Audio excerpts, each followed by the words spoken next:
আসসালামু আলাইকুম। অষ্টম শ্রেণীর শিক্ষার্থীদের শুভেচ্ছা জানিয়ে আজ আমি তোমাদের গণিতের একাদশ অধ্যায় থেকে 2021 সালে কি ধরনের প্রশ্ন জেএসসি পরীক্ষায় আসতে পারে সেই সংক্রান্ত একটি প্রশ্নের সমাধান করে দিচ্ছি। আমি সকল বোর্ডের জন্য এই প্রশ্নগুলো ধারাবাহিকভাবে করব। আশা করছি এই প্রশ্নগুলো যদি তোমরা ভালোভাবে সলভ করো তাহলে জেএসসি পরীক্ষাতে তোমরা ভালো করতে পারবে বলে আমি আশা পোষণ করছি। তাহলে এসো আজকে আমি প্রথমে যে প্রশ্নটি বোর্ডে লিখেছি সেই সংক্রান্ত এই প্রশ্নটি নিয়ে একটু আলোচনা করা যাক। এখানে দেখো, এখানে দেওয়া আছে 50 জন শিক্ষার্থীর গণিত বিষয়ে নম্বরের গণসংখ্যা নির্ণয় সারণী নিম্নরূপ। অর্থাৎ এখানে প্রাপ্ত নম্বর 60 পেয়েছে 5 জন, 65 পেয়েছে 7 জন, 70 পেয়েছে 10 জন, 75 পেয়েছে 12 জন, 80 পেয়েছে 9 জন, 85 পেয়েছে 4 জন, 90 পেয়েছে 2 জন এবং 95 পেয়েছে 1 জন। 5 নম্বর প্রশ্নে বলা আছে দেখো কি 4, 6, 9, 20, 10, 8 এবং 18 উপাত্ত সময়ের প্রসারক নির্ণয় করো। খ নম্বরে বলা হয়েছে মধ্যক নির্ণয় করো। গ নম্বরে দেওয়া আছে প্রদত্ত উপাত্তের পাই চিত্র আঁকো। দেখো, তোমরা যদি এই সংক্রান্ত এই অধ্যায় থেকে কয়েকটা অঙ্ক করো তাহলে কিন্তু এই অধ্যায়ের অঙ্ক পরীক্ষাতে সবসময় কমন আসে। জাস্ট উপাত্তগুলো আলাদা আলাদা হয় কিন্তু মেন থিম ঠিক থাকে। অতএব তোমরা আজকের অঙ্কটি খুব ভালোভাবে লক্ষ্য করো। প্রথমে আমাদের কি দেওয়া আছে, এই 4, 6, 9, 20, 10, 8, 18 উপাত্ত সময়ের প্রসারক নির্ণয় করো। এখন এই প্রসারক নির্ণয় করার সময় দেখতে হবে প্রথম কাজ হচ্ছে এই উপাত্তগুলোকে মানের ঊর্ধ্বক্রম বা অধক্রম অনুসারে সাজানো। তা আমরা লিখে ফেলি উপাত্ত সমূহকে মানের ঊর্ধ্বক্রমে সাজিয়ে পাই। তাহলে সাজালে কি পাবো? প্রথমে দেখো আছে 4, 6, 8, 9, 10, তারপরে 18, 20। এই উপাত্তগুলো যদি তোমরা ভালোভাবে লক্ষ্য করো এখানে কোনো উপাত্তই কিন্তু একাধিকবার নেই, প্রতিটি উপাত্ত একবার করে আছে।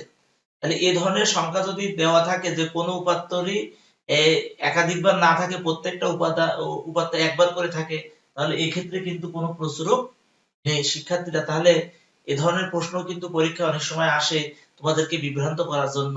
তাহলে তোমরা লিখে দেবা যেহেতু এখানে প্রত্যেকটি উপাত্ত একবার করে আছে সুতরাং এখানে কোনো প্রসারক নাই।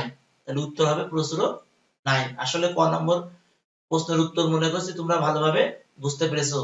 এবার দেখো আমাদের খ নম্বরের জন্য আমরা একটা সারণী তৈরি করব। এই মধ্যক নির্ণয়ের জন্য তোমরা একটা সারণী আমার সাথে সাথে তৈরি করে ফেলো। এখানে তিনটা ঘর থাকবে, একটা হচ্ছে প্রাপ্ত নম্বর গণসংখ্যা আর ক্রমযোজিত গণসংখ্যা। তাহলে আমরা প্রথমে এখানে দিব প্রাপ্ত নম্বর, লাস্টের ঘরে আসবে ক্রমযোজিত গণসংখ্যা। প্রথমে কত কত আছে দেখো, এই 60, তারপরে 65, তারপরে 70, 75, 80, 85, 90, 95। প্রথমে আছে এই 5, 7, 10, 12, 9, 4, 2, 1। এখন দেখো ক্রমযোজিত গণসংখ্যা কিভাবে বের করতে হয়। এটা কিন্তু খুবই গুরুত্বপূর্ণ। এটা কিন্তু আবার অনেক সময় 2 মার্কের প্রশ্নেও অর্থাৎ ক নম্বরেও চলে আসে। তাহলে আমরা কি করব, প্রথমে এই 5টাকে এই ঘরে আমরা লিখব 5, তারপরে এই কোনাকুনি আমরা যোগ করব। তাহলে এই 5 এর সাথে 7 যোগ করলে হয় 12, তাহলে 12 এর সাথে এই 10 যোগ করব আমরা পাবো 22, 22 এর সাথে এই 12 যোগ করব তাহলে 22 আর 10 32, 33, 34, 34 এর সাথে আমরা 9 যোগ করলাম অর্থাৎ 34 আর 10 44 অর্থাৎ 43 পেলাম আমি। এই 43 এর সাথে আমি 4 যোগ করব তাহলে হচ্ছে কত হয় 47, 47 এর সাথে 2 যোগ করে আমি পেলাম 49, আর 49 এর সাথে 1 যোগ করে আমরা পেলাম 50। তাহলে আমাদের কি ছিল, মোট 50 জন শিক্ষার্থী গণিত বিষয় নম্বর অর্থাৎ শিক্ষার্থীর সংখ্যা আমরা কিন্তু 50 পেয়ে গেলাম। তাহলে n সমান আমরা কত পেলাম 50। এখানে দেখো এর পরের অংশটা লক্ষ্য করো, এখানে n সমান 50 যা একটি জোড় সংখ্যা। তাহলে দেখো যদি জোড় সংখ্যা হয় তাহলে মধ্যক নির্ণয়ের সূত্র কি, মধ্যক সমান আমরা পাবো এই 50/2 তম পদ প্লাস 50/2 যোগ 1 তম পদ ভাগ 2, অর্থাৎ জোড় সংখ্যা হলে n/2 প্লাস n/2 প্লাস 1 তম পদের যোগফল ভাগ 2। তা সেটিকে আমরা n এর মান যেহেতু 50 আমরা সরাসরি লিখে দিলাম, তাহলে আমাদের এটা কত হবে? এটা হবে 25 তম পদ আর এটা হবে 26 তম পদ। তাহলে এটা হবে 25 তম পদ প্লাস 26 তম পদ ভাগ 2। শিক্ষার্থীরা লক্ষ্য করো এখানে 23 তম থেকে 34 তম প্রত্যেকটি পদের মান কিন্তু হবে আমাদের এই 75। তাহলে আমাদের 25 তম পদ হবে 75, আবার 26 তম পদের মানও হবে আমাদের 75 ভাগ 2, অর্থাৎ এই দুটো যোগ করে 2 দিয়ে ভাগ করলে আমি পেয়ে গেল 75। সুতরাং আমরা বলতে পারি মধ্যক সমান 75। শিক্ষার্থীরা আশা করছি কিভাবে মধ্যক নির্ণয় করতে হয় এই বিষয়টি তোমরা বুঝতে পেরেছো। দেখো এখানে গ নম্বর বলা হচ্ছে প্রদত্ত উপাত্তের পাই চিত্র অঙ্কন করো। তাহলে আমাদের জানতে হবে আসলে পাই চিত্র কি। পাই চিত্র এক বিশেষ ধরনের লেখো চিত্র যাকে বৃত্ত লেখও বলা হয়। দেখো এটি ধরো একটা বৃত্ত, এই বৃত্তের কেন্দ্রে উৎপন্ন কোণের পরিমাণ এই যে এক রাউন্ড যদি আমরা ঘুরে আসি তাহলে 360 ডিগ্রি হয়। তাহলে কোনো পরিসংখ্যানকে 360 ডিগ্রি কোণের অংশ হিসেবে উপস্থাপন করাই হচ্ছে আসলে পাই চিত্র। তাহলে এখানে আমাদের দেখো এই যে আমাদের ছাত্রদের যে নম্বর দেওয়া আছে সেটা হচ্ছে আমাদের একটা পরিসংখ্যান। এই পরিসংখ্যানকে আমরা এখন জ্যামিতিক চাঁদার সাহায্যে 360 ডিগ্রি কোণের অংশ হিসেবে দেখাবো। দেখো এখানে মোট শিক্ষার্থীর সংখ্যা আছে আমাদের কত? 50 জন। 50 জনের ভিতরে আমরা 60 নম্বরের জন্য কোণের মান বের করব, 65 প্রত্যেকটা নম্বরের জন্য আমরা আসলে কোণের মান বের করব। আমরা লিখে নিব এখানে মোট শিক্ষার্থী 50 জন।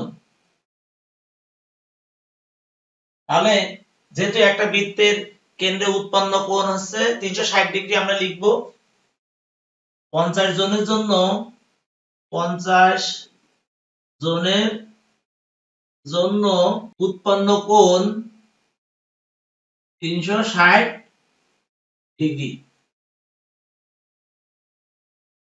অতএব এক জনের জন্য উৎপন্ন কোণ 360 ডিগ্রি ভাগ 50।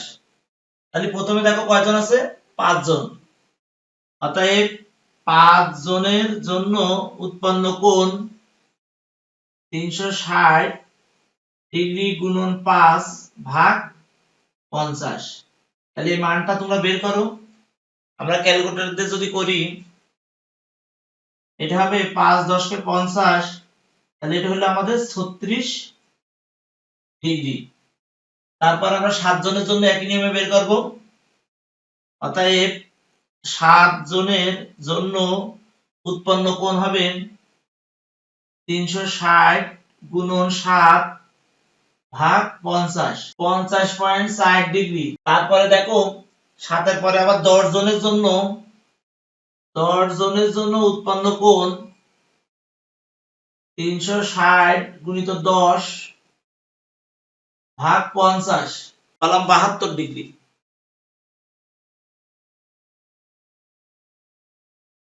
তাহলে একই নিয়মে আমরা 10 জনের পরে এবার 12 জনের জন্য বের করে ফেলি। 12 জনের জন্য উৎপন্ন কোণ 360 গুণন 12/50 সমান, আমরা হিসাব করে ফেলি ক্যালকুলেটর দিয়ে, আমাদের এটা হলো 86.60 ডিগ্রি। এরপরে আমরা এই 9 4 2 এবং 1 এর মানও বের করব। তাহলে আমরা এই পাশে করি 9 জনের জন্য উৎপন্ন কোণ 360 গুণন 9 ভাগ 50। তাহলে এটা কত আসে দেখো 64.8 ডিগ্রি। তারপরে আমরা 4 জনের জন্য বের করব। 4 জনের জন্য উৎপন্ন কোণ 360 গুণন 4 ভাগ 50। তাহলে এটা কত আসে বের করো। একই নিয়মে আমরা পেয়ে গেলাম 28.8। এটা পাই আমরা 28.8 ডিগ্রি। তারপরে আমরা একই নিয়মে দুইজনের জন্য বের করি। দুইজনের জন্য উৎপন্ন কোণ 360 গুণন 2 ভাগ 50, এটা হবে আমাদের 14.4 ডিগ্রি। তারপরে আমরা একজনের জন্য বের করি, অতএব একজনের জন্য উৎপন্ন কোণ 360 গুণিত 1 ভাগ 50 সমান আমরা পাবো 7.2। এটা হয়ে গেল আমাদের 7.2 ডিগ্রি। শ্রেণীর শিক্ষার্থীরা, এবার তোমরা কম্পাস দিয়ে একটা সুন্দর বৃত্ত অঙ্কন করো। সেই বৃত্তে এই কোণগুলো সব দেখাই দিবা। চাঁদার সাহায্যে তোমরা সুন্দর করে কোণের মাপ নিবা। আমি জাস্ট একটা আনুপাতিক ছবি আঁকছি, তোমরা কিন্তু একুরেট ভাবে মাপটা নেবে। তাহলে আমরা প্রথমে একটি বৃত্ত অঙ্কন করি। এই বৃত্তের দেখো, আমরা প্রথমে 5 জন শিক্ষার্থীর জন্য আমাদের উৎপন্ন কোণ ছিল 36 ডিগ্রি। তাহলে আমরা কেন্দ্র থেকে এইভাবে দাগ দিব। দাগ দিয়ে চাঁদার সাহায্যে আমরা এইভাবে মেপে নেব। এই যে এইভাবে মাপবা, মেপে দেখো এইভাবে তুমি চাঁদা ধরলা, ধরার পর এখানে দেখো এই জিরোর সাথে মিলাবা 30 36, ধরো এইটুকু আমাদের এই 36 ডিগ্রি। তারপরে এটা আমরা 36 লিখে দিব। এই 36 ডিগ্রি 60 নম্বর, এখানে নম্বর আমি সংক্ষেপে লিখলাম। তারপরে আছে আমাদের 7 জনের জন্য কেন্দ্রে উৎপন্ন কোণ কত ছিল? 50.4 ডিগ্রি। এখান থেকে তুমি এইভাবে একবারে মেপে দিবা। এই যে এইভাবে যাবে এই 50, ধরো এইভাবে আমি একটু বড় করে দেখাচ্ছি, ধরো এটা 50, এটা হচ্ছে 50.4 ডিগ্রি। এখানে ছিল 65 নম্বর, তাহলে 65 এই নম্বর আমি সংক্ষেপে লিখলাম। তারপরে কত আছে? 72। তাহলে এখান থেকে তুমি চাঁদা দিয়ে 72 মাপো। ধরো 72 এইভাবে যদি নাও তুমি, এই কেন্দ্রের সাথে যদি এইভাবে তুমি হিসাব করে দেখো 72 ডিগ্রি, তাহলে এইরকম আসে 72 ডিগ্রি। তাহলে এটা হচ্ছে 72 ডিগ্রি। তাহলে এটা আমরা দিলাম 70 নম্বর। তারপরে তোমরা চাঁদার সাহায্যে, আমি আবারও বলি, এই চাঁদার এই মাঝখান তুমি এই জায়গায় নেবে। এখান থেকে তুমি এই দাগ সোজা জিরোর দাগ মেলাবে, সেখান থেকে তুমি পরের কোণটা নেবে কত? 86.4। তাহলে এখান থেকে তুমি 86.4 ডিগ্রি নাও। ধরো এটা হলো আমাদের 86.4, এটুকুই আমি ধরলাম 86.4। এটা হচ্ছে ডিগ্রি। এটা কত? এখানে হচ্ছে আমাদের 75। এটা হচ্ছে পেয়েছিল 75 নম্বর। এখানে ছিল 12 জন শিক্ষার্থী। তারপরে দেখো এরপরে আছে কত? 64.8। তাহলে এটা তুমি ধরো এখান থেকে এই পর্যন্ত আমরা মেপে নিবা তোমরা। আমি একটু আনুপাতিক ছবি দিলাম। এটা হচ্ছে আমাদের 64.8। তাহলে এটা হচ্ছে 64.8। এখানে শিক্ষার্থী ছিল আমাদের 9 জন এবং তারা নম্বর পেয়েছিল কত? 80 নম্বর, অর্থাৎ 80 নম্বর। তারপরে আছে আমাদের কত? এই 4 জন শিক্ষার্থীর জন্য কেন্দ্রে উৎপন্ন করেছিল 28.8। তাহলে এখান থেকে তুমি 28.8 নাও।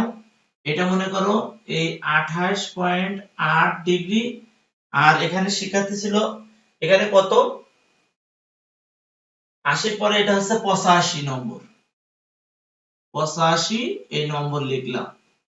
তারপরে হচ্ছে আমাদের 2 জন শিক্ষার্থীর জন্য কেন্দ্রে উৎপন্ন কত ছিল? কত? 14.4। 2 জন শিক্ষার্থী এবং কেন্দ্রে উৎপন্ন কোণ 14.4। এরা নম্বর পেয়েছে কত?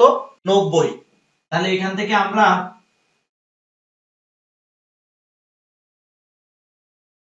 এটা গেল আমাদের 14.4। তাহলে এখানে লিখবা 14.4। এটা হচ্ছে আমাদের নম্বর পেয়েছে 90 নম্বর। তাহলে আর বাকি যে অংশটা থাকছে 7.2, তাহলে এটাকে 7.2 ধরো। এটা 7.2 ডিগ্রি। এখানে নম্বর হচ্ছে আমাদের 95 নম্বর। আমরা এখানে লিখে দিলাম। তোমরা এখানে লিখে দিবা যে এখানে প্রাপ্ত কোণগুলো 360 ডিগ্রি এর অংশ হিসাবে অঙ্কন করে দেখানো হলো, যা বর্ণিত উপাত্তের পাইচিত্র। শিক্ষার্থীরা, আমি তোমাদের ক্লাসগুলো ধারাবাহিকভাবে নিচ্ছি। এই তথ্য উপাত্তের যে অঙ্কগুলো পরীক্ষায় বেশি আসে সেটি হচ্ছে গাণিতিক গড় নির্ণয়, আয়তলেখ অঙ্কন এবং পাইচিত্র অঙ্কন, আর সাথে সাথে মধ্যক নির্ণয়। এই বিষয়গুলো প্রত্যেকটা অংশই আমি ধারাবাহিকভাবে পড়াবো। যারা আয়তলেখ অঙ্কন করতে পারে না, আয়তলেখের ভিডিওর লিংক আমি এন্ড স্ক্রিনে দিয়ে দিচ্ছি, সেখান থেকে তোমরা আয়তলেখ কিভাবে অঙ্কন করতে হয় সেটি দেখাবে। আর যেহেতু আমরা 2021 সালে জেএসসি পরীক্ষার্থী, আমি এই 2021 সালের পরীক্ষার্থীদের জন্য কি ধরনের প্রশ্ন আসতে পারে সেই প্রশ্নগুলো নিয়ে আলোচনা করছি, তাই তোমরা এই ক্লাসগুলো ভালোভাবে দেখবে এবং এই অনুসারে অন্যান্য অঙ্ক প্র্যাকটিস করবে, তাহলে তোমরা জেএসসি পরীক্ষাতে ভালো করতে পারবে বলে আমি প্রত্যাশা করছি। তা তোমরা ভালো থাকো, সুস্থ থাকো, দেখা হবে পরের ক্লাসে। আল্লাহ হাফেজ।